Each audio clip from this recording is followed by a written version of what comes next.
عزیز دوستو السلام علیکم۔ سورہ العصر میں اللہ پاک فرماتا ہے کہ زمانے کی قسم یقیناً ہر انسان خسارے میں ہے۔ آخر یہ کون سا نقصان ہے جس کے بارے میں اللہ تعالیٰ نے زمانے کی قسم کھائی؟ یہاں زمانے کی بات کیوں کی گئی ہے اور کون سے زمانے کی بات کی گئی ہے؟ یہاں نقصان کا مطلب ہرگز یہ نہیں جس نقصان کی ہم عام روٹین میں بات کرتے ہیں۔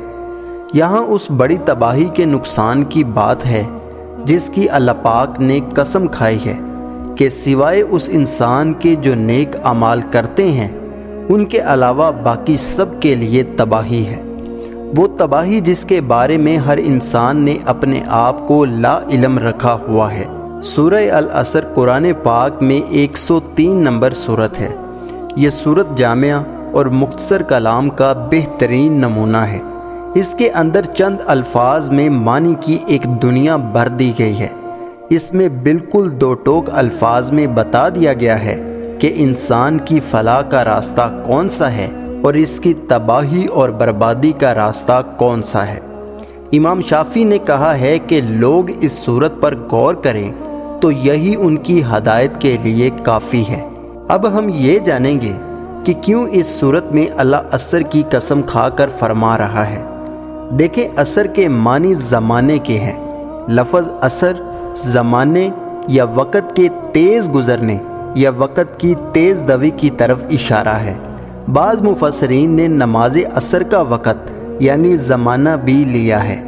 حضرت جابر رضی اللہ تعالی عنہ سے روایت ہے کہ نبی کریم صلی اللہ علیہ وآلہ وسلم نے فرمایا، بندے اور اس کے کفر کے درمیان فرق صرف نماز کا چھوڑنا ہے۔ رسول اللہ صلی اللہ علیہ وآلہ وسلم نے فرمایا، وہ شخص دوزخ میں نہیں جائے گا جو سورج نکلنے سے پہلے یعنی فجر اور سورج ڈوبنے سے پہلے یعنی نماز عصر پڑھے گا۔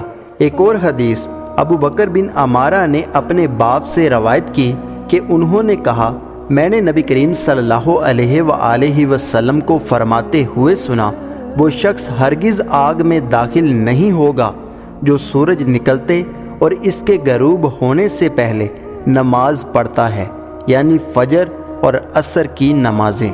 فرمان مصطفیٰ صلی اللہ علیہ وآلہ وسلم ہے، جب مردہ قبر میں داخل ہوتا ہے تو اسے سورج ڈوبتا ہوا محسوس ہوتا ہے اور وہ آنکھیں ملتا ہوا اٹھ بیٹھتا ہے اور کہتا ہے، ٹھہرو مجھے نماز تو پڑھنے دو۔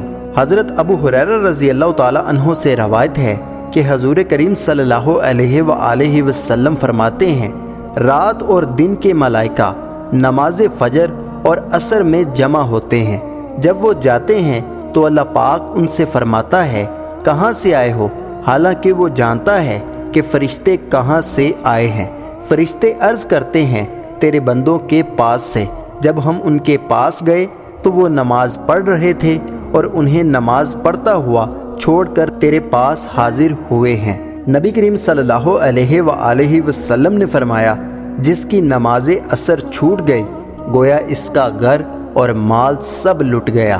یعنی عصر کی نماز کا فوت ہونا بربادی اعمال میں سے ہے۔ امید کرتا ہوں کہ یہ چھوٹی سی کوشش آپ کو پسند آئی ہوگی۔